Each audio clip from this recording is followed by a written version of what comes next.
Just leave the key with the neighbor's mom. We'll probably get in late and I don't want to disturb you," my son Henry said through the phone, his voice casual as if he were discussing the weather forecast. "No, how are you? No, I miss you." Just instructions on how to make his arrival more convenient.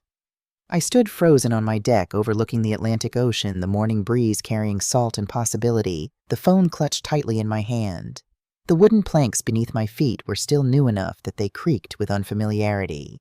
This home on Seabrook Island, my sanctuary, my reward after decades of sacrifice, was barely 6 months old to me. "Henry," I said carefully, "what exactly are you talking about?" A sigh from his end, the kind reserved for explaining simple concepts to difficult people. "I told you in my text last week, Mom. We're spending August at your place. All of us, me, Sasha, her parents, and the girls. Olivia's been asking about the beach, and Sasha's dad wanted to go somewhere nice for his retirement celebration." I had received no such text, but challenging Henry on this would only lead to another lecture about how I never check my phone properly. "Henry, that's almost a month. Don't you think it's just family, Mom?" He interrupted, his voice taking on that edge I'd grown familiar with. "Besides, it's not like you're using all those rooms. You living alone in a 3-bedroom house has always seemed excessive anyway." Excessive. The word hung in the air between us. The home I had saved for my entire working life was excessive. The dream I'd nurtured through 40 years of marriage to William was excessive. The reward I'd finally allowed myself after putting everyone else first for decades was excessive. I looked out at the ocean, stretching endlessly before me, suddenly feeling very small. This was supposed to be my time, my peace, the life I'd earned after everything else. And, Henry continued, unaware of the earthquake his words had set off inside me, "Sasha's parents will take the master bedroom since they're older and need the attached bathroom. You can stay in one of the smaller rooms or on the pull-out couch if that's easier." I felt my chest tighten. He wasn't asking to visit. He was informing me of their plans to commandeer my home, and he expected me to give up my bedroom in my own house for his in-laws. "Actually, Henry," I began. "Sorry, Mom, I've got a meeting starting. Just make sure the place is ready, okay? Clear some space in the closets and refrigerator. Oh, and make sure the Wi-Fi is working properly this time. Richard needs to check his investments daily." The call ended before I could respond. I lowered myself into the wicker chair that William and I had picked out together in that little shop in Charleston just weeks before his heart gave out. The ocean blurred as tears filled my eyes, not of sadness, but of a burning anger I hadn't felt in years. For the first time since William's funeral, I allowed myself to feel the full weight of my rage. I was Lily Stone, 68 years old, and I was tired of being treated like an afterthought in my own life. 6 months earlier, I had stood in the empty living room of our Atlanta home, surrounded by cardboard boxes and memories. 43 years in one place leaves its mark scuffs on the doorframe, measuring Henry's growth, the slight dent in the kitchen wall from the time William tried to carry a refrigerator by himself, the garden outside where I'd nurtured roses through drought and flood. "Are you sure about this, Lily?" Martha, my friend of 30 years, had asked as she taped another box shut. "It's a big move at our age." I'd nodded, running my hand along the wallpaper we'd hung together in 1982. "William and I always talked about retiring to the coast. We saved for it our whole marriage." "But William's been gone for 2 years now," Martha had said gently. "That's why I need to do it," I'd replied. "This house is full of ghosts. I need to find out who Lily Stone is when she's just Lily." The Seabrook Island house had cost nearly everything I had. Our modest savings, William's life insurance, and the proceeds from selling our Atlanta home. The real estate agent had raised her eyebrows when I, a widow approaching 70, had insisted on a 3-bedroom home. "Planning on having family stay often?" she'd asked. "No," I'd replied firmly. "1 room for me, 1 for my books and painting, and 1 for whoever I decide to welcome." That last part was important. After a lifetime of accommodating others, I wanted the power to choose who entered my space. The house was smaller than our Atlanta home, but perfect for me, a low country style with a wide front porch nestled among palm trees and pines, just a 5-minute walk to the beach. The day I moved in had been mild for February, the Carolina sky a brilliant blue. I'd walked through each room, touching the walls, whispering to William, "We did it, love. We finally made it to the ocean." That first night I'd slept with the windows open, the distant crash of waves, a lullaby William would never hear. Over the following months, I'd built a quiet routine. Morning walks on the beach, collecting shells that caught my eye. Afternoons painting watercolors on the deck, something I'd put aside during the busy years of raising Henry and supporting William's career. Evenings with books I'd always meant to read. I made friends slowly but steadily. Martha and John Peterson next door, a retired couple who invited me to their weekly bridge game. Gloria from the island's small library who encouraged me to join their book club. Dr. Abernathy, a retired physician who ran the community garden and taught me how to grow vegetables in the sandy coastal soil. "You've bloomed here," Gloria had commented one day as we discussed Jane Austen over coffee. "You remind me of those sea grasses that bend with the wind but never break." I hadn't felt this alive in years. Each day brought small joys, a blue heron stalking through the marsh, the perfect peach from the farmer's market, the satisfaction of finishing a painting I was actually proud of. I was discovering pieces of myself long buried under the responsibilities of being a wife, mother, and breadwinner. And now with one phone call, Henry threatened to upend all of it. Henry had always been determined. As a child, his intensity could be exhausting, the way he'd focus on building elaborate Lego structures for days, refusing meals until they were complete. In school, he drove himself relentlessly, accepting nothing less than excellence. William and I had worried about his perfectionism, the way he'd punish himself for the smallest mistakes. "He gets that from you," William would tease, knowing full well Henry's drive mirrored his father's ambition more than my patient persistence. When Henry entered business school, the distance between us began to grow. He'd call less frequently, his visits home shorter and more distracted. I understood he was building his life, establishing his career. But something fundamental shifted after he met Sasha during his final year of MBA studies. Sasha came from money, old money, the kind that doesn't need to announce itself, but makes its presence known nevertheless. Her father, Richard, was a retired investment banker who measured people's worth by their financial portfolios. Her mother, Eleanor, was a former beauty queen who maintained both her appearance and her social connections with surgical precision. Henry was besotted not just with Sasha, but with the world she represented. The country club memberships, the networking opportunities, the unspoken expectation that success wasn't just desired, but required. The wedding was elaborate, held at Richard and Eleanor's estate in Connecticut. William and I felt out of place among the politicians and CEOs in attendance. When I hugged Henry after the ceremony, he stiffened slightly, his eyes already searching the crowd for more important connections. William had noticed too. "He's embarrassed by us," he'd whispered as we danced awkwardly at the reception. "He's just nervous." I'd defended, but we both knew something had changed. After the wedding, Henry and Sasha settled in Richmond, where Henry took a position at a prestigious marketing firm. Their daughters arrived in quick succession, Olivia serious and studious like her father, and Emma, a dreamer with curious eyes that reminded me of Henry as a child. William's heart attack came 3 years after Emma's birth. Henry flew in for the funeral, managed the logistics with cold efficiency, and flew out again 2 days later, citing an important client meeting. I was left alone with my grief and a house full of memories. When I called Henry to tell him about my decision to move to Seabrook, his first question was about the financial implications.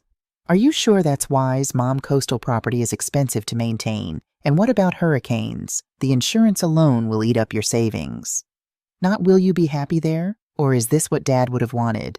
Just practical concerns about money and logistics. I'd sold the Atlanta house anyway and moved to Seabrook. Henry had never visited, always finding excuses, work deadlines, the girls' activities, Sasha's social commitments. Our relationship existed primarily through brief phone calls that left me feeling emptier than before we spoke. And now suddenly he wanted to spend a month in my home, not to reconnect with me, but because it offered free beachfront accommodation. After Henry's call that morning, I couldn't settle. I paced the deck, made coffee I didn't drink, started a watercolor I couldn't focus on. By noon, I gave up and headed to the beach, hoping the rhythm of waves would calm my churning thoughts. The August sun beat down mercilessly, but the ocean breeze provided relief. I walked along the shoreline where wet sand yielded beneath my feet, leaving temporary imprints that the tide would soon erase. Just like my presence in Henry's life, I thought bitterly necessary when convenient, forgotten when not. I thought about all the times I'd accommodated Henry and his family. The Christmases I'd spent alone because they preferred to vacation in Aspen with Sasha's parents. The birthdays I celebrated with cards that arrived late, if at all. The time I'd driven 8 hours to attend Olivia's dance recital, only to discover they'd given my ticket to Eleanor's friend. Each slight, each dismissal I'd accepted with a smile, telling myself it was part of letting your children live their own lives. But this commandeering my home, displacing me from my own bedroom, treating me like an inconvenient house guest. This crossed a line I hadn't known I needed to draw. I stopped walking and looked out at the horizon where blue sky met blue ocean in a seamless line. William and I had dreamed of this view for decades. He'd never seen it, but I had. I'd made it here, and I deserved to enjoy it on my terms. A clarity washed over me with the next wave. I would not be pushed aside in my own home. I would not apologize for existing. I would not shrink myself to accommodate those who couldn't see my worth. I pulled out my phone and tried calling Henry, but it went straight to voicemail. I didn't leave a message. Instead, I texted, "We need to discuss your plans for August. Call me when you have time." By evening, he still hadn't responded. I tried again the next morning with the same result. When I called his office, his assistant informed me he was in meetings all day and suggested I email him instead. I sat at my kitchen table staring at the phone, and something inside me snapped. This wasn't just about August anymore. This was about years of being overlooked, taken for granted, treated as if my time and space and feelings were less valuable than anyone else's. I called Martha next door. "Can you come over? I need advice." 20 minutes later, we sat on my deck with glasses of iced tea, the evening air heavy with jasmine and pending rain. I explained Henry's plans and his refusal to discuss them with me. Martha's expression darkened as I spoke. "And he expects you to give up your bedroom for his in-laws in your own home." I nodded, tears of frustration threatening again. "Lily," Martha said firmly, placing her hand over mine, "you've spent your entire life accommodating others. William, Henry, your students when you were teaching. When do you get to put yourself first?" "I don't know how," I admitted. "Whenever I try to stand up for myself, I feel selfish." "It's not selfish to have boundaries," Martha said.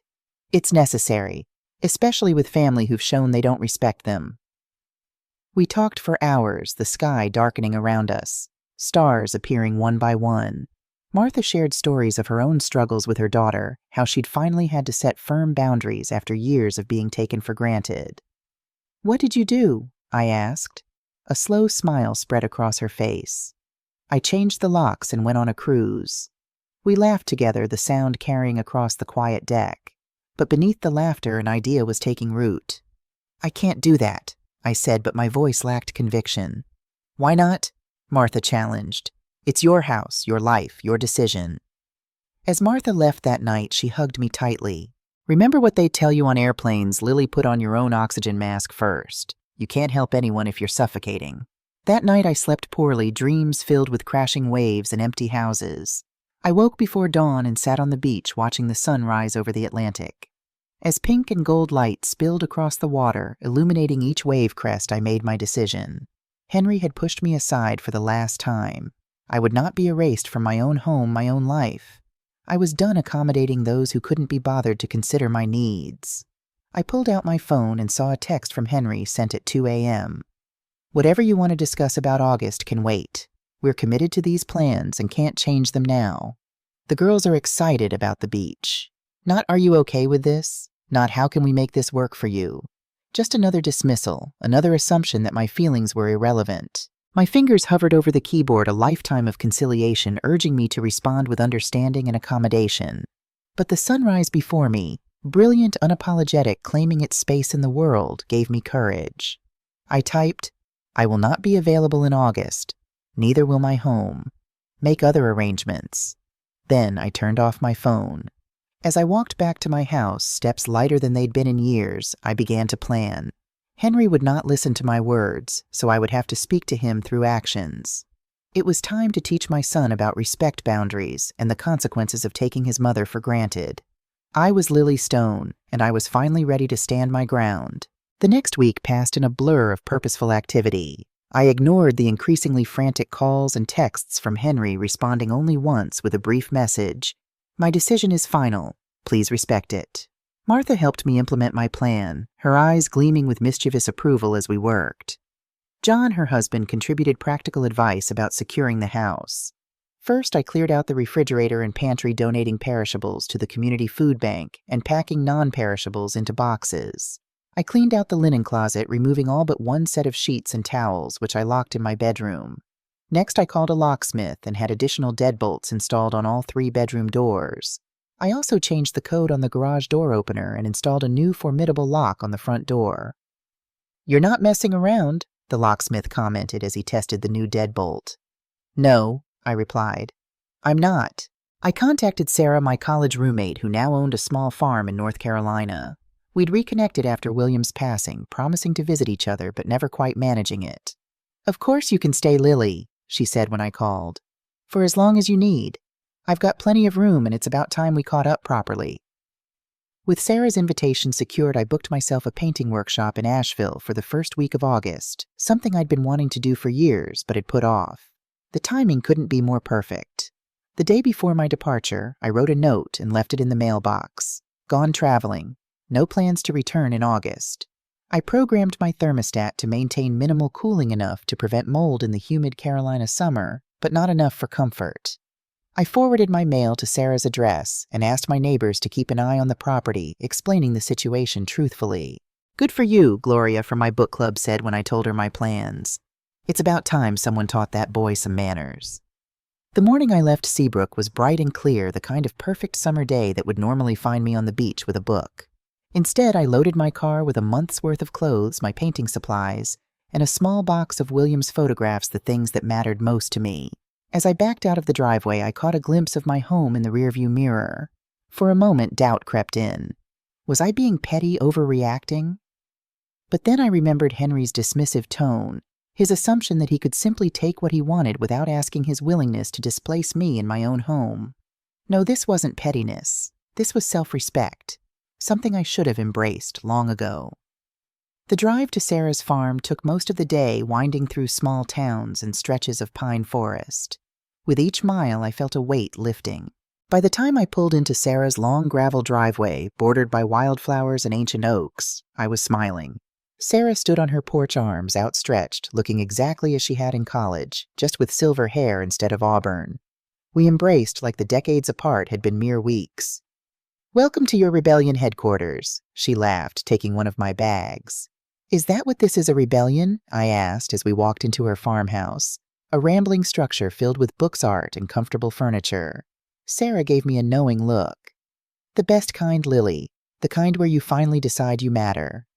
That evening, over wine and a dinner of vegetables from her garden, I told Sarah everything about William's death, Henry's growing distance, the move to Seabrook, and finally the phone call that had broken the camel's back. "You know he's going to be furious," she said as we sat on her screened porch, listening to cicadas and watching fireflies rise from the fields. "Yes," I admitted. "And part of me feels guilty about that." "Why?" Sarah challenged. "Would he feel guilty about displacing you from your own bedroom? About treating your home like a hotel? About not even asking if you were okay with his plans?" I thought about it, turning the wine glass in my hand. "No," I finally said. "He wouldn't." "Then neither should you," Sarah concluded. "Sometimes love means setting boundaries, Lily, even especially with your children." I slept better that night than I had in months in a guest room that overlooked Sarah's vegetable garden and chicken coop. The country quiet was different from the ocean sounds I'd grown accustomed to, but soothing in its own way. The next morning, over coffee, Sarah handed me her cordless phone. "You might want to keep this handy today." I raised an eyebrow. "Why?" She glanced at the calendar on her kitchen wall. "Because if I'm not mistaken, your son and his family will be arriving at your locked-up house right about now." Sarah was right. At precisely 11:42 a.m., my cell phone began to ring. Henry's name flashed on the screen. I let it go to voicemail, my heart pounding despite my resolve. When it immediately began ringing again, Sarah nodded encouragingly. I answered on the third call, keeping my voice calm. "Hello, Henry?" "Mom, what the hell is going on?" His voice was tight with fury. "We're standing outside your house, and nothing is as you promised. The door is locked with some deadbolt that our key doesn't fit, and there's a note saying you're gone for the month." I took a deep breath. "I didn't promise anything, Henry. You informed me of your plans without asking if they worked for me." "But I told you weeks ago." "No, you didn't," I interrupted, surprising both of us. I never interrupted Henry. "And even if you had, telling is not the same as asking. This is my home, Henry. Not a hotel, not a beach house for your convenience. My home. I heard muffled voices in the background. Sasha's high-pitched complaints, Emma asking questions, Richard's authoritative tone suggesting solutions. "So what are we supposed to do now?" Henry demanded. "We drove 8 hours with the kids and Sasha's parents. We have nowhere to stay and everything on the island is booked for August." A familiar guilt tugged at me, the automatic response of a mother who had always put her child's needs first, who had smoothed every rough edge in his path. I pushed it away. "You'll need to find alternative accommodations," I said, my voice steady despite my racing heart. "I'm sure with your resources you can manage." "Mom, this is ridiculous. Just tell us where you hid the key." "There is no hidden key, Henry. I changed the locks." Silence then, an explosion. "You what? Are you out of your mind? You can't just, where are you?" "We'll come get you. Clearly you're not thinking straight." The condescension in his tone strengthened my resolve. "I'm thinking perfectly straight for the first time in years. I'm 68 years old, Henry. I don't need to be gotten, and I don't need to explain myself to someone who treats me like an inconvenience. This is about Dad, isn't it?" His voice changed tactics, softening with feigned concern. "You've been different since he died. Maybe you need to talk to someone professional." "This has nothing to do with your father," I cut in anger, finally seeping into my voice. "This is about you, Henry. About how you haven't visited me once since I moved here 6 months ago. About how you never call unless you need something. About how you were going to put me on a pull-out couch in my own home so your in-laws could have my bedroom." Another pause, and when he spoke again, his tone was cold. "I see. So this is some kind of revenge." "No, Henry. This is a boundary. Something I should have established long ago." I heard Sasha in the background saying something about hotels in Charleston. Emma's voice asking where Grandma was. Henry's voice dropped to a harsh whisper. "You've embarrassed me in front of Sasha's parents. They've taken time off work for this trip." "I'm sorry they're inconvenienced," I replied, not feeling sorry at all. "Perhaps next time you'll consider asking before making plans that involve other people's homes." "This isn't over," Henry warned. "We'll talk when you're being more reasonable." Before I could respond, the call ended. I sat at Sarah's kitchen table, phone in hand, trembling slightly. I'd never stood up to Henry like that before. It felt terrifying and exhilarating all at once. Sarah placed a fresh cup of coffee in front of me. "How do you feel?" I looked up at her, a laugh bubbling unexpectedly. "Like I just jumped out of an airplane. Terrified, but alive." She clinked her cup against mine. "Welcome to the rest of your life, Lily Stone." Over the next few days, Henry called several more times. I let most go to voicemail, listening to his messages evolve from angry demands to guilt-inducing pleas. When I did answer, I kept our conversations brief and firm. I learned they had found accommodations and overpriced rental on the other side of the island, the only place available on short notice.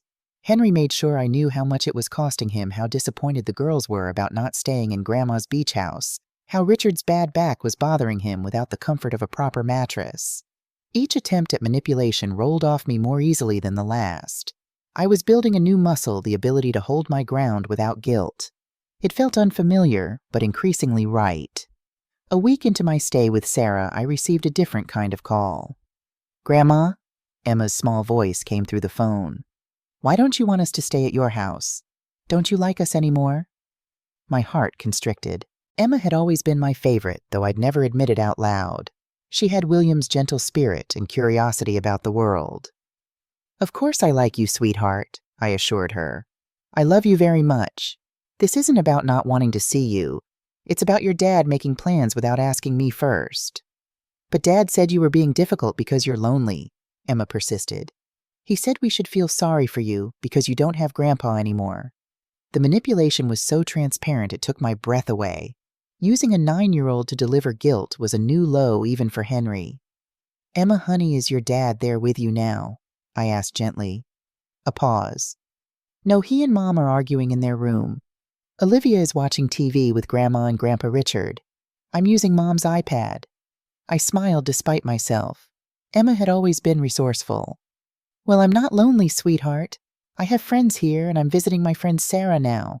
And while I miss Grandpa every day, I'm actually quite happy with my life." "Then why won't you let us visit?" Emma's voice wobbled slightly. "I would love for you to visit," I said truthfully. "But a visit is when someone asks permission to come, plans it together with the person they're visiting, and shows respect for their home." What your dad tried to do wasn't a visit. What was it then? I considered how to explain this to a 9-year-old. It was like, if someone took your favorite toy without asking, played with it however they wanted, and then expected you to be happy about it. Would that feel good to you? No, Emma admitted. I'd be mad. Exactly. Everyone deserves to have their feelings and their space respected. Even grandmas. Emma was quiet for a moment. I miss you, Grandma. I wanted to see your new house and collect shells on your beach. I miss you too, Emma, and I promise we will do those things together. But it needs to be a real visit planned the right way with everyone being respectful. I'll tell Dad, she said with the conviction only a child can muster. I'll explain about the toys and respect. I laughed softly. You do that, sweetheart. And remember, I love you very much. Love you too, Grandma. Bye. After hanging up, I sat on Sarah's porch swing thinking about Emma. She deserved better than to be caught in the middle of adult conflicts. They all did. This wasn't just about my boundaries. It was about teaching the next generation about respect and consideration. That evening, I started a letter to Henry, not an email or text, but a handwritten letter on proper stationery. I poured out everything I'd been holding back for years, my hurt at his growing distance, my grief not just for William, but for the closeness we once shared, my hopes for our relationship moving forward. I wrote about boundaries and respect about love that doesn't demand sacrifice, about the difference between giving freely and being taken from.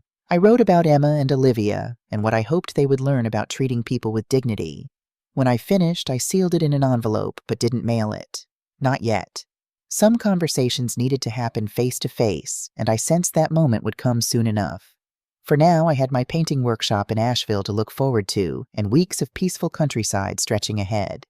For perhaps the first time in my life, I was exactly where I wanted to be, doing exactly what I wanted to do. And it felt like freedom. I'll continue with part 2 of the story, which will be approximately 4,000 words, and cover the middle section of our outline, focusing on the consequences of Lily's decision and the escalation of conflict. The North Carolina morning greeted me with golden light filtering through lace curtains, a rooster's distant crow, and the scent of freshly brewed coffee. After 2 weeks at Sarah's farm, I had settled into a rhythm so different from my coastal routine, yet somehow equally nurturing. I slipped out of bed and into the worn cotton robe Sarah had lent me, padding barefoot to the kitchen where my friend stood at the stove flipping pancakes. You're up early, she commented, sliding a steaming mug across the counter to me. The painting workshop starts at 9, I reminded her, inhaling the rich coffee aroma. I want to get there early to set up. The Asheville workshop had exceeded my expectations. 3 days a week, I joined 11 other amateur artists in a sunlit studio overlooking the Blue Ridge Mountains. Our instructor, Gabriella, was a Venezuelan woman in her 50s with wild silver-streaked hair and hands perpetually stained with pigment. She taught with a passion that ignited something long dormant in me. You have an eye for emotion, she told me yesterday studying my watercolor of Sarah's garden. But you're still holding back. What are you afraid of? Her question had lingered with me through the night. What was I afraid of, making mistakes, being judged? Or perhaps the real fear was acknowledging my own desires after decades of suppressing them. Earth to Lily, Sarah waved a spatula before my face. You're a million miles away. I smiled, accepting the plate of blueberry pancakes she offered. Just thinking about what Gabriella said yesterday. Sarah sat across from me, eyes knowing. About holding back, she's right, you know, not just in your painting. I raised an eyebrow. Meaning you've handled this Henry situation admirably, but I sense you're still protecting him in your heart, still making excuses for him. I poked at my pancakes, uncomfortable with her accuracy. He's my son, Sarah. Yes, and you raised him better than this. She leaned forward. Lily, I've watched you these past 2 weeks. You've come alive here painting, helping with the chickens, laughing at dinner with my friends. When was the last time Henry saw this version of you? The real you? The question struck a chord. Had I ever allowed Henry to see me as a whole person with desires and frustrations of my own, or had I always presented the sanitized version of motherhood, endlessly supportive, unfailingly selfless? I don't think he knows who I am anymore, I admitted quietly. Then maybe this boundary setting is about more than just your house, Sarah suggested. Maybe it's the beginning of showing him who his mother really is. I pondered this as we ate the farm awakening around us. Through the window, I could see Sarah's border collies herding chickens into their run-dew still heavy on the grass. The simplicity of farm life had been therapeutic, so different from both my Atlanta years and my new coastal existence. "Any word from the Seabrook front?" Sarah asked, clearing our plates. I shook my head. "Not since Emma's call. I check in with Martha every few days. She says they're still at the rental and keeping to themselves." Sarah's eyebrows shot up. "They're still there. It's been 2 weeks. I thought Henry would have stormed off back to Richmond by now." "Apparently Richard refuses to waste money on a rental they're not using. Henry mentioned they paid for the whole month up front." Sarah chuckled. "Sounds like your son is getting a taste of his own medicine when it comes to controlling in-laws." I hadn't thought of it that way, but she was right. Henry had fallen into the same pattern with Richard and Eleanor that I had with him, deferring accommodating shrinking to fit others' expectations. "I should get ready," I said, rising from the table. "Gabriella wants us to work on landscapes today." Sarah caught my hand as I passed. "Remember what she said, Lily? Don't hold back. Not in your painting, not in your life. You've earned the right to take up space." Those words echoed in my mind as I drove the winding road to Asheville Mountains, rising majestically around me. Take up space. After a lifetime of making myself smaller to accommodate others, the concept felt revolutionary. In the studio, I set up my easel by the tall windows where light poured in, illuminating my blank paper with possibility. As Gabriella demonstrated techniques for capturing the misty blue layers of distant mountains, I found myself using bolder strokes, deeper colors than I normally would. "Yes, Lily," Gabriella exclaimed, pausing behind me. "Now you are painting what you feel, not just what you see." By the end of the session, my landscape bore little resemblance to the controlled, careful watercolors I usually produced. This painting had movement, emotion, and a certain wild quality that both thrilled and frightened me. "I barely recognized my own work," I admitted to Gabriella as we cleaned up. She smiled knowingly. "That is how transformation begins, first in art, then in life." Driving back to Sarah's that afternoon, I wondered if my time away from Seabrook was transforming more than just my painting. The woman who had fled her home to avoid confrontation now felt increasingly like a stranger. In her place was someone newer, braver, or perhaps someone very old who had been buried beneath years of compromise. As I turned onto Sarah's gravel driveway, I noticed an unfamiliar car parked beside the house, a sleek black SUV that screamed rental vehicle. My heart stuttered as I pulled in behind it. Sarah met me at the door, her expression a mixture of concern and amusement. "You have visitors," she said quietly. I stepped into the farmhouse living room to find Emma sitting cross-legged on the floor, petting one of Sarah's cats. When she saw me, she leapt up with a cry of delight. "Grandma, we found you!" She flung herself into my arms, nearly knocking me over with the force of her embrace. Over her head, I locked eyes with the room's other occupant. Jake, a lanky teenage boy with sandy hair and freckles, stood awkwardly by the fireplace. "Hi, Mrs. Stone," he said, shifting from foot to foot. "I'm Jake Peterson. Our parents are staying next door to your rental on Seabrook." My mind raced, trying to make sense of the scene. "Emma, sweetheart, what are you doing here? Where's your father?" Emma pulled back, her face alight with adventure. "Dad doesn't know we're here. I wanted to see you, and they were all being so boring and arguing all the time. So when I found out Jake's family was driving to North Carolina to visit their cousins, I asked if I could hide in their car." Horror washed over me. "You what?" Jake hurriedly interjected. "My parents don't know either, ma'am." Emma hid in the very back of our SUV under some blankets. "I only found out when we were halfway here because she got hungry and revealed herself." He ran a hand through his hair nervously. "I didn't know what to do, so I snuck her food and water. When we got to my aunt's house, I borrowed her phone to look up where you might be." "I remember Dad saying your friend lived on a farm with chickens," Emma added proudly. "So we searched for farms near Asheville, and Jake's aunt knew about this place because she buys eggs here." I sank onto the nearest chair, mind reeling. "Emma, do you realize how dangerous this was? Your parents must be frantic." "When did you leave Seabrook?" "This morning," Jake answered. "My parents left at dawn to beat traffic. It's about a 5-hour drive.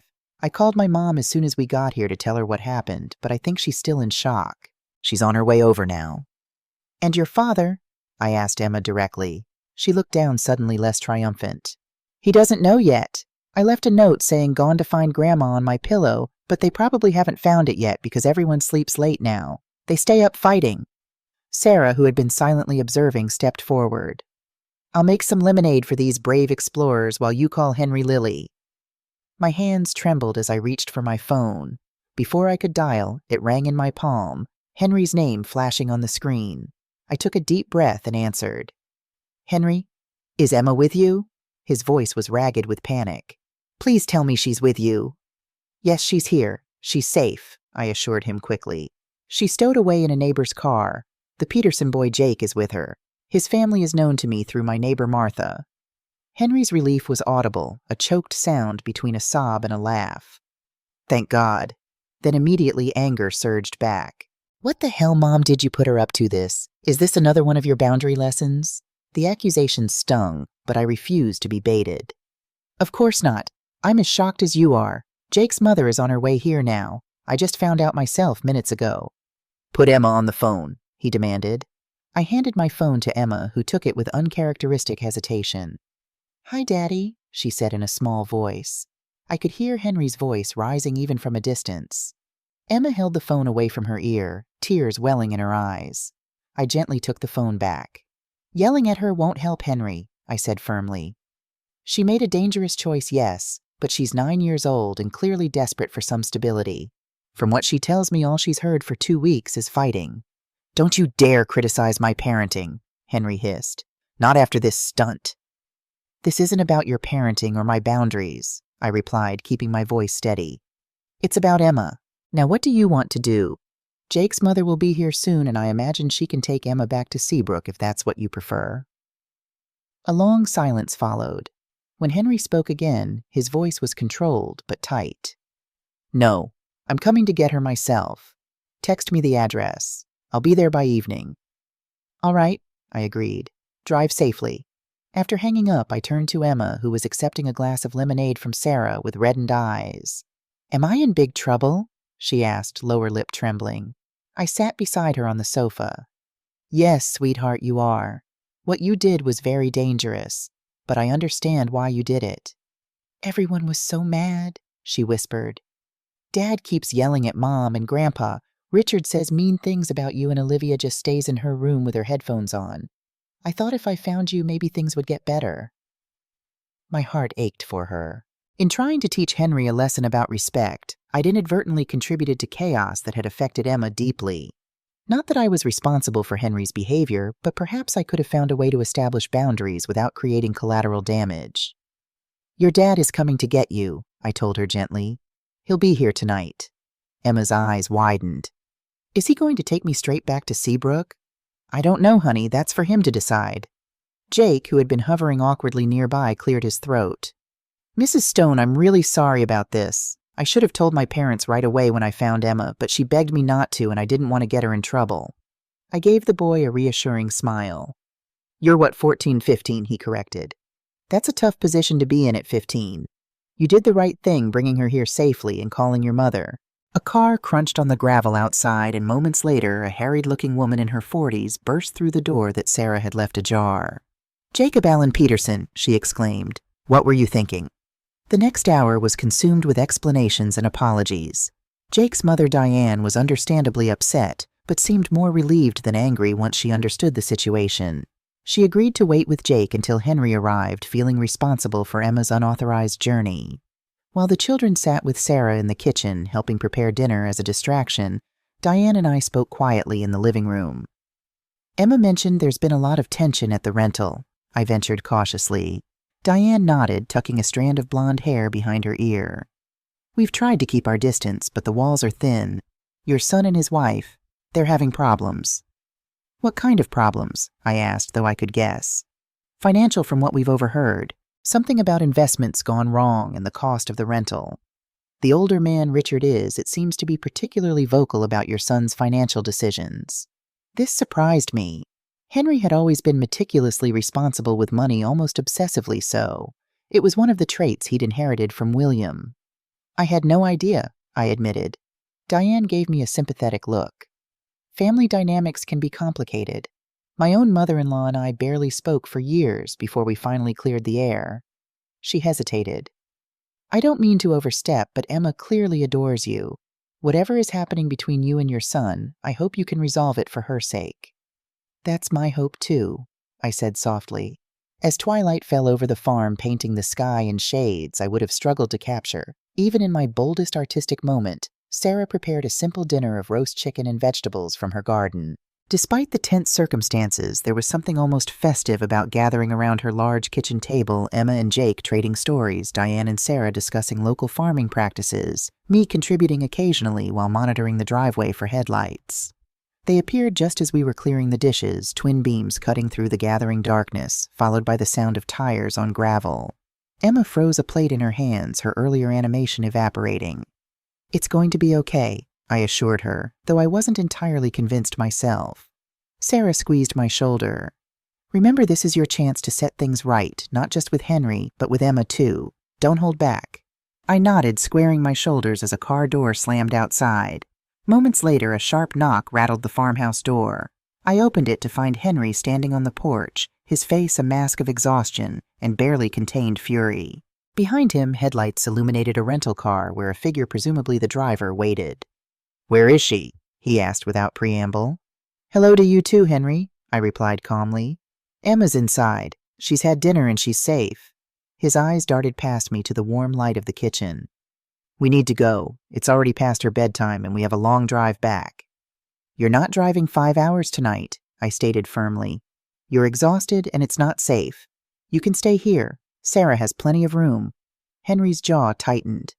"We've already booked a hotel in Asheville." Of course he had. Heaven forbid he accept hospitality from me, even indirectly. "Fine," I conceded. "But at least come in and let Emma say goodbye to everyone properly. She's formed quite a bond with Jake, who's been remarkably responsible given the circumstances." Henry hesitated, clearly reluctant to enter my temporary domain, but finally nodded curtly and stepped inside. The kitchen fell silent as he appeared in the doorway. Emma, who had been laughing at something Jake said, sobered instantly. "Hi, Daddy," she said quietly. "Emma Jean Stone." Henry's voice was stern but controlled. "Go get your things. We're leaving." "Henry," I interjected, "this is my friend Sarah, whose home you're in. And this is Diane Peterson and her son Jake, who brought Emma safely to me." Social conditioning briefly overcame his anger. He nodded at each of them, mumbling perfunctory thanks to Diane and Jake before turning back to Emma. "Now please, Emma." Emma looked at me with desperate eyes. "Can't we stay here tonight with Grandma, please?" "We have a hotel, Emma. Your mother is waiting in the car." My eyebrows rose. "Sasha came with you." Henry's expression tightened further. "Yes. Unlike some people, my wife understands the concept of family support during a crisis." The barb stung, but I refused to rise to it. "Then she should come in too. It's ridiculous for her to sit in the car." "She's tired. We all are." Henry checked his watch pointedly. "Emma, I'm not going to ask again." Emma's lower lip trembled, but she nodded and went to gather the few belongings Jake's family had hastily purchased for her during this adventure. Jake followed to help, leaving the adults in uncomfortable silence.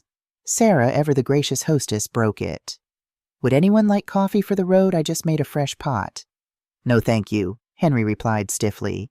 His eyes scanned the farmhouse, taking in the comfortable lived-in space with its mismatched furniture and walls lined with books and art.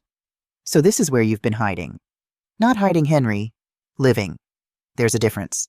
He met my eyes properly for the first time, and I was struck by how tired he looked, not just physically exhausted, but worn down in a deeper way. The ambitious, confident son I remembered seemed diminished somehow. "We need to talk, Mom," he said, voice lower. "Not now, but soon. This situation has gone on long enough."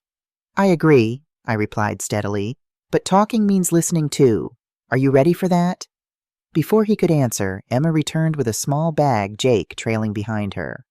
"I'm ready, Dad," she said, though her posture suggested otherwise. I knelt to hug my granddaughter, inhaling the scent of her hair, still the same strawberry shampoo she'd used for years. "I love you, Emma. What you did was dangerous, but I understand why you felt you needed to do it. Next time, though, just call me. I'll always answer." She clung to me fiercely. "Promise you'll come back to Seabrook soon. I want to see your house and the ocean." "I promise," I whispered, meeting Henry's eyes over her head. A silent acknowledgement passed between us. Whatever our differences, Emma shouldn't suffer for them. As they prepared to leave, Jake awkwardly handed Emma a piece of paper. "My mom said I could give you our home phone number. You know, if you ever want to talk about stuff." Emma tucked the paper carefully into her pocket with a shy smile. Thanks for helping me find Grandma. The tableau struck me as simultaneously sweet and sad, two children navigating the complicated aftermath of adult conflicts, forming bonds in the process. Henry ushered Emma out to the waiting car where I glimpsed Sasha's profile in the passenger seat, illuminated briefly as the door opened. She didn't turn to look at the house. Before following them, Henry paused on the porch. "This isn't over, Mom," he said quietly, an echo of his words during our phone confrontation. But this time they lacked the threatening edge. Instead, they sounded almost like a plea. "No," I agreed. "It's not, but maybe it can be a beginning instead of an ending." He considered this, then nodded once before walking to the car. I watched their taillights disappear down the driveway, a peculiar mixture of relief and sadness washing over me. Back inside, Sarah handed me a glass of wine without comment. We sat on her porch swing, listening to the night insects and distant hooting of an owl. "That went better than it could have," Sarah finally observed.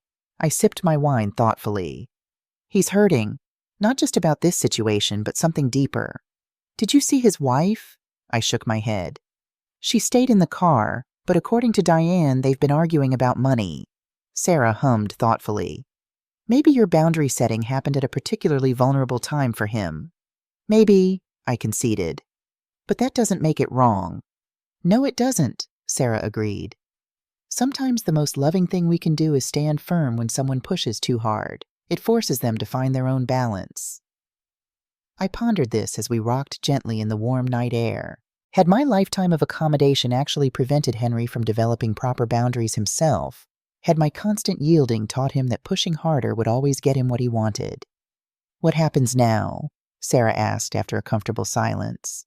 I took another sip of wine, savoring its warmth. "I finish my painting workshop. I enjoy my time here with you.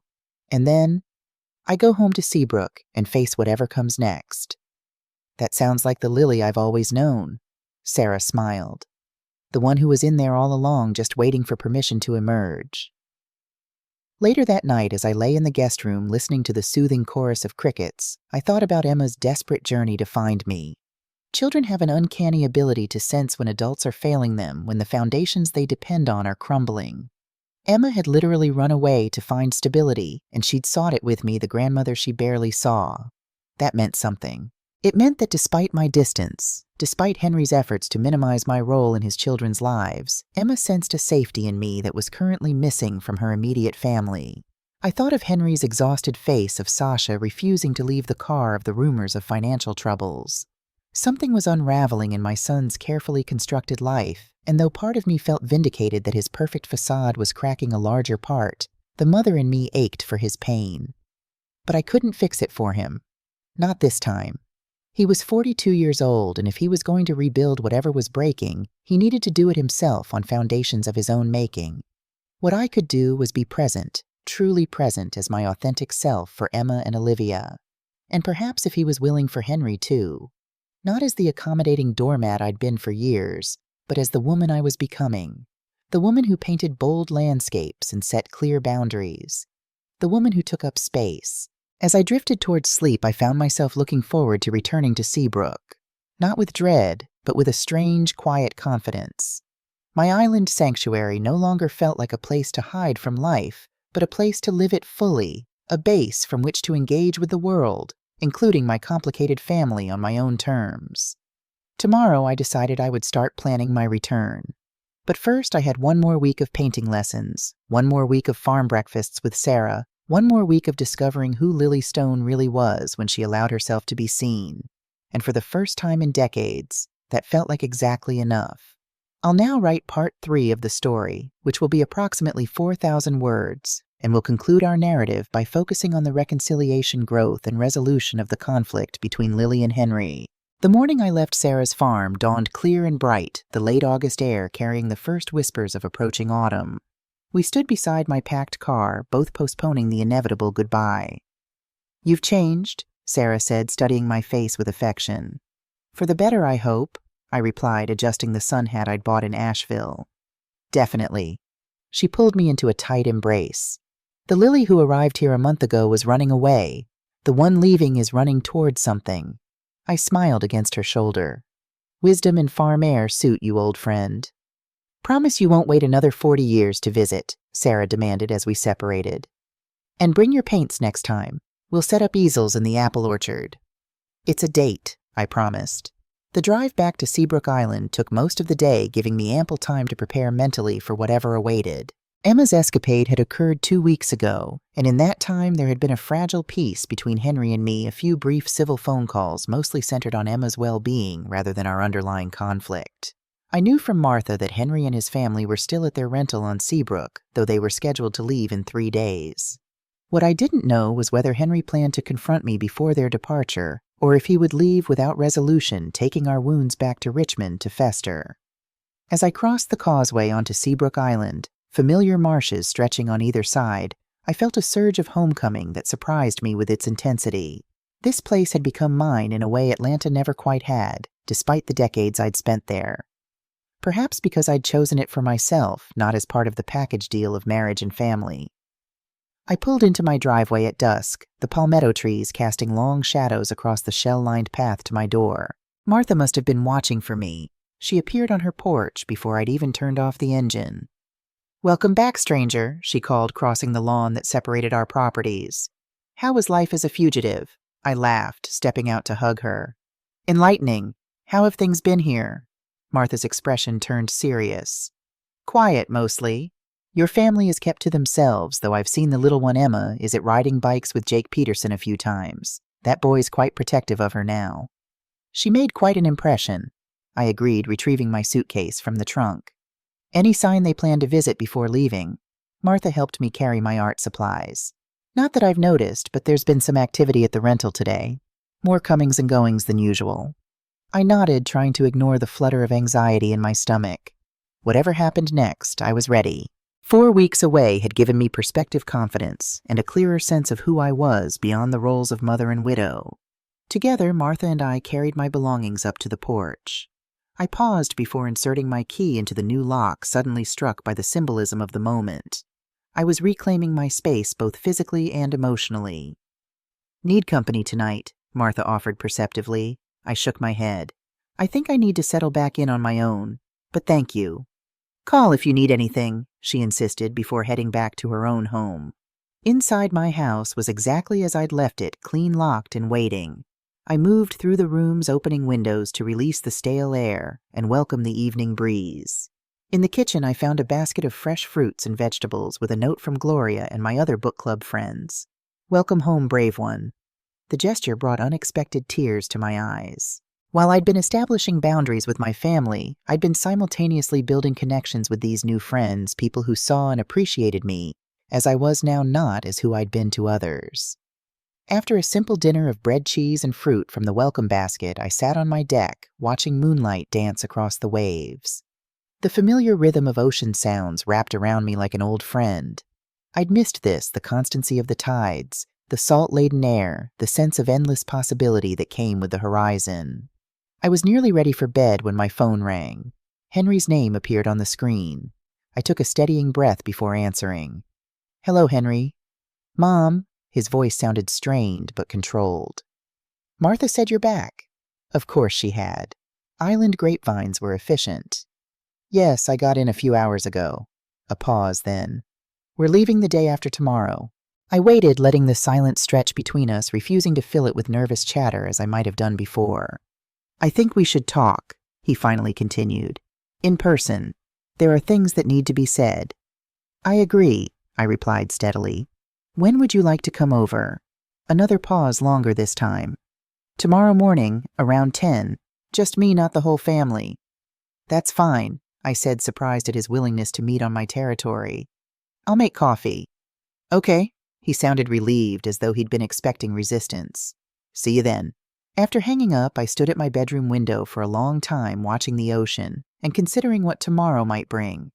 Part of me feared slipping back into old patterns, accommodating, appeasing, shrinking. But the woman who returned from Sarah's farm was not the same one who had fled Seabrook a month ago. I had found my voice in the mountains of North Carolina, and I intended to keep using it.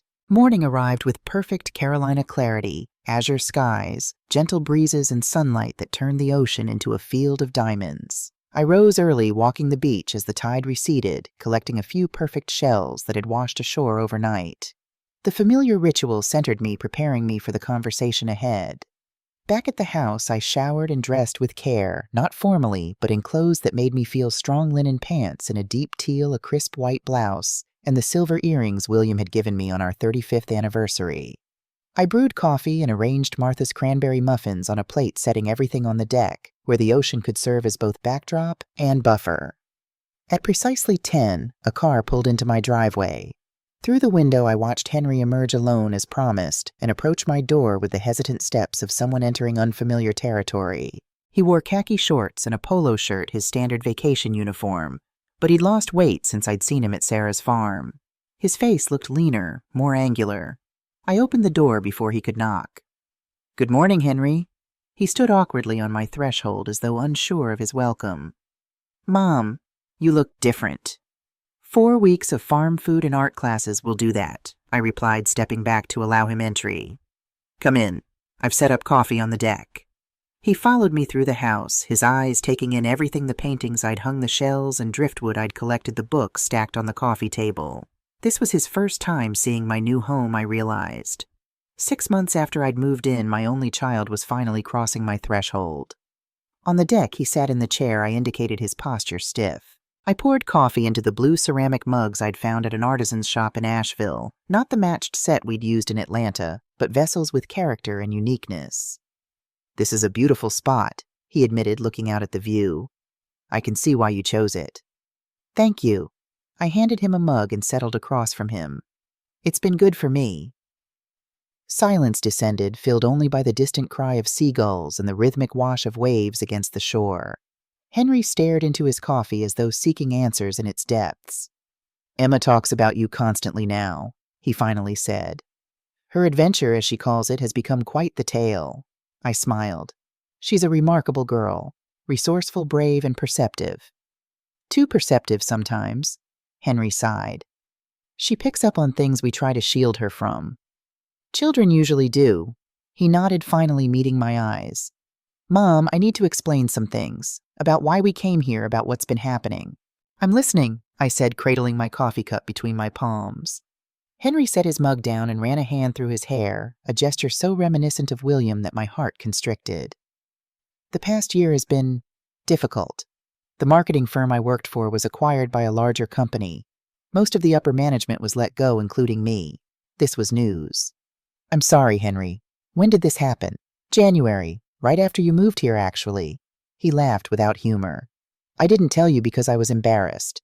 The great Henry Stone fired after 15 years. "You were let go during a corporate acquisition," I pointed out. "That's hardly the same as being fired for cause." He shrugged. "Tell that to Richmond's corporate circles. Or to Richard, who reminds me weekly that he made some calls and couldn't understand why no one was snapping me up." The pieces were beginning to align: Henry's financial stress, the tension with his in-laws, the desperation for a free place to stay. "I've been consulting," he continued, "but the income is irregular, and our savings—" He trailed off, looking out at the ocean again. "We were overextended. The private schools for the girls, the country club membership, Sasha's shopping habits. We built a lifestyle on the assumption my career would follow a certain trajectory. And when it didn't, everything became precarious," I finished for him. He nodded miserably. "Richard and Eleanor have been helping financially, which means they now feel entitled to opinions on everything from where we live to how we parent. They're even suggesting we move in with them temporarily." I couldn't help but note the irony. Henry, who had planned to commandeer my home, was now facing the prospect of living under his in-laws' roof. "So the beach vacation," I prompted. "Was supposed to be our one normal thing this summer," Henry admitted.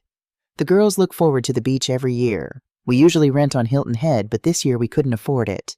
When I remembered you'd moved to Seabrook—" "You saw a free option," I finished. "Yes," he acknowledged, looking down again. "It seemed perfect. You had the space and we needed a break. But I handled it all wrong, Mom. I know that now." I sipped my coffee, considering his words. The explanation made his behavior more understandable, but it didn't excuse it.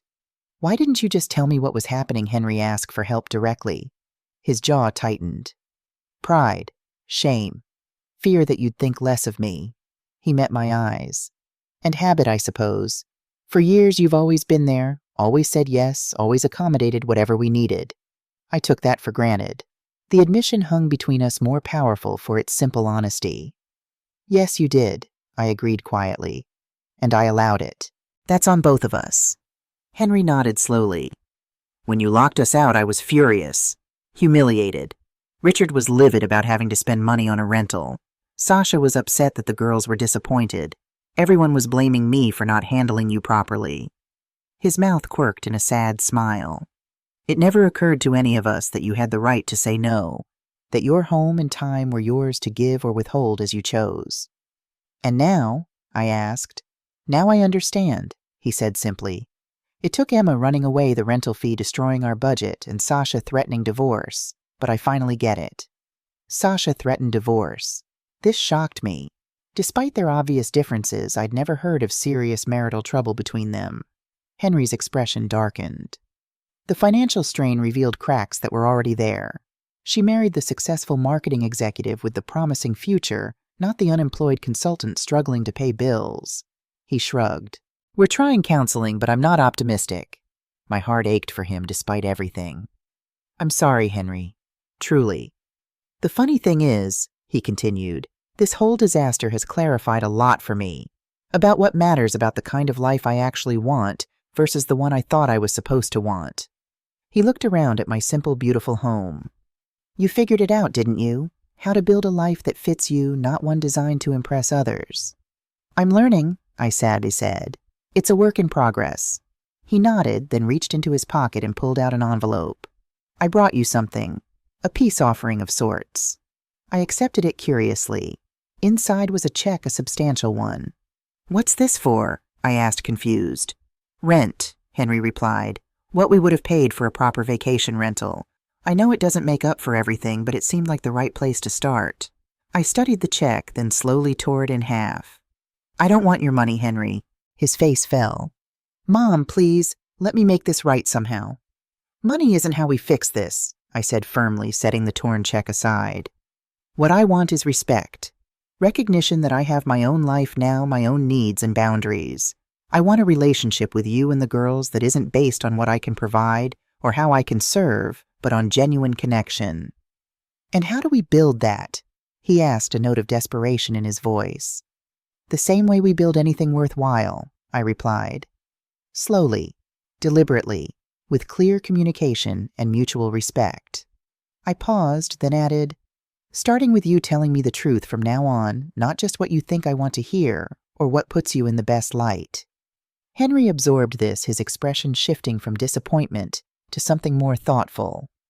That's fair and hard. Growth usually is. We sat in silence for a moment, the weight of unspoken years between us. Then Henry glanced at his watch. I should get back. Sasha and the girls are packing, and Richard and Eleanor are, well, being themselves. I nodded, rising from my chair. Thank you for coming, Henry, for explaining. It helps. At the door he hesitated, then turned back to face me. The girls have been asking about your house. They're curious about where their grandmother lives. Would you mind if I brought them by tomorrow? Just a short visit before we leave. The request was tentative, respectful, so different from the entitled demand of a month ago. I'd like that very much, I said, smiling genuinely. Around 2, I'll have cookies and lemonade ready. Relief washed over his face. 2 would be perfect. Thank you, Mom. As he walked to his car, I called after him. Just the girls, Henry, or will Sasha come too? He turned, squinting in the sunlight. She's welcome if she wants to, but honestly, I think she'd rather not. Things are tense right now. I nodded, understanding more than he knew. The invitation is open. For all of you. After he drove away, I sat on my porch swing, processing the conversation. Henry's candor had surprised me, both the admission of his financial troubles and his recognition of his own entitlement. It was a beginning, fragile, but real. I spent the remainder of the day preparing for the girls' visit, baking chocolate chip cookies, Emma's favorite arranging shells and beach treasures for them to examine, and setting up simple watercolor supplies on the deck in case they wanted to paint. The activity helped channel my nervous energy, which surprised me. After all the drama, I was actually anxious about making a good impression on my own granddaughters. The following afternoon, right at 2 o'clock, Henry's rental car pulled into my driveway. The back doors flew open before the engine was even off, and Emma burst out racing toward my porch. "Grandma," she cried, flinging herself into my arms with the same enthusiasm she'd shown at Sarah's farm. "Your house is so pretty. Can we see the beach from here? Do you have shells? Can we go swimming?" I laughed, hugging her tightly. "Slow down, sweetheart. We have all afternoon." Olivia followed more sedately, her 12-year-old dignity firmly in place. But even her composed expression couldn't hide the curiosity in her eyes as she took in my home. "Hi, Grandma," she said, allowing a brief hug. "Your house looks nice." "Thank you, Olivia. I'm so glad you both could come." Henry approached last, carrying a bouquet of local wildflowers. "From the farmer's market in town," he explained, handing them to me. "I thought they might look nice on your deck." The thoughtfulness of the gesture touched me deeply. "They're beautiful, Henry. Thank you." I led them inside, watching their reactions as they explored my new space. Emma exclaimed over everything: the seashell collection on the mantel, the watercolors I'd painted in Asheville hanging on the walls, the deck with its ocean view. Even Olivia softened as she discovered my library nook, her fingers trailing over the spines of books arranged by color rather than author. "You have The Secret Garden," she noted, pulling out my well-worn copy. "That's one of my favorites." "Mine too," I replied. "I've had that copy since I was about your age." She looked at me with new interest. "Really, can I borrow it sometime?" "Of course," I said, warmth spreading through me. "In fact, you can take it with you today if you'd like." Her smile, rare and genuine, was worth every moment of the past month's turmoil. We spent the afternoon on the deck, eating cookies, drinking lemonade, and talking more freely than we had in years. I showed the girls how to paint simple watercolor seascapes, delighting in Emma's bold color choices and Olivia's meticulous attention to detail. Henry watched us occasionally, contributing to the conversation, but mostly observing with an expression I couldn't quite decipher. Later, we walked down to the beach, collecting shells and watching pelicans dive for fish offshore. Emma insisted on waiting despite the cooling temperatures of late August, while Olivia constructed an elaborate sandcastle with architectural precision. "They seem happy," Henry commented, standing beside me at the waterline. "More relaxed than they've been in weeks." "Children are remarkably resilient," I observed. "They pick up on our tension, but they also respond to our healing." He nodded thoughtfully. "We leave tomorrow morning, early flight back to Richmond." "I know. This visit, it's meant a lot to them. To me, too." "To all of us," I agreed, watching Emma chase a sandpiper down the beach, her laughter carrying on the wind. "I want to do better, Mom," Henry said suddenly, his voice low and intense. "Not just with you, but with everything. My career, my marriage, if it can be saved, how I parent the girls. I've been chasing the wrong things for too long." I turned to study him, seeing for the first time the shadow of the boy I'd raised beneath the man he'd become. "That's all any of us can do, Henry. Recognize our mistakes and try to be better tomorrow than we were yesterday." "Will you help me?" he asked, vulnerability naked in his voice. "Not financially, I'll figure that out. But I could use your wisdom, your perspective." The request humbled me more than he could know. Not because he was asking for help, he'd done that many times before, but because for the first time he was asking for something I could give only as myself, not as a provider or caretaker. "Of course," I said simply. "That's what family does." We watched the girls play as the sun began its descent toward the horizon, casting long shadows across the sand. This visit wasn't the end of our journey. Too much had happened for everything to be resolved in one afternoon, but it was a meaningful step forward. When it was time for them to leave, Emma clung to me fiercely. "Can we come back at Christmas, please, Grandma?" I looked to Henry, letting him answer. "If Grandma invites us and if we plan it properly together," he said carefully, "then yes, we could come for a visit at Christmas." "Consider yourselves invited," I replied. "We'll work out the details as it gets closer." Olivia clutched The Secret Garden to her chest. "I promise to take good care of it and bring it back. Or we could read it together when you visit next," I suggested. "Like a special grandmother-granddaughter book club." Her face lit up at the idea. "I'd like that." As they prepared to drive away, Henry hung back briefly. "Thank you," he said quietly. "Not just for today, but for the lesson you taught me. It wasn't easy or comfortable, but it was necessary."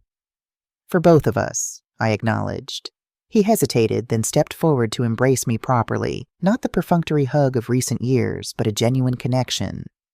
I love you, Mom. I'm sorry it took all this for me to show it properly. I love you too, Henry, I replied, returning the embrace. Always have, always will. Just in a healthier way now. After their car disappeared down the street, I walked back to the beach alone, watching as the sun sank toward the horizon in a spectacular display of gold and crimson. The tide was coming in, erasing footprints and sandcastles, renewing the shore for tomorrow's visitors. There was something profound in that. I thought how the ocean constantly refreshed itself, maintaining its essential nature while embracing change. Perhaps families could learn from that rhythm, holding on to what mattered while letting the unnecessary wash away. Back at the house, I found one of Emma's watercolor paintings left on the deck to dry, a bright, joyful rendering of my home with 4 stick figures standing in front. Grandma dabbed me Olivia. She had labeled them carefully, the figures holding hands beneath a brilliant yellow sun. I gently carried the painting inside and placed it on my refrigerator, securing it with a magnet shaped like a seashell. It wasn't a sophisticated piece of art, but it captured something true and hopeful, a new vision of family that was worth working toward. That night I sat on my deck long after darkness had fallen, listening to the waves and reflecting on the past month's journey. I had set out to protect my boundaries and had ended up rediscovering myself in the process. The painful confrontation had cleared the way for something potentially stronger, more authentic. As stars appeared one by one above the ocean, I made a silent promise to myself. I would continue painting boldly, speaking truthfully, and taking up the space I deserved in the world. I would offer love without sacrificing dignity and support, without enabling dependence. I would remember that saying no was sometimes the most loving gift I could give, and I would hold this moment, this peaceful night on my island sanctuary, as proof that it was never too late to change the story of my life. The ocean continued its eternal rhythm, below waves, breaking and reforming, breaking and reforming. Like my family, I thought. Like me. Breaking when necessary, reforming into something stronger, more beautiful, and ultimately more true.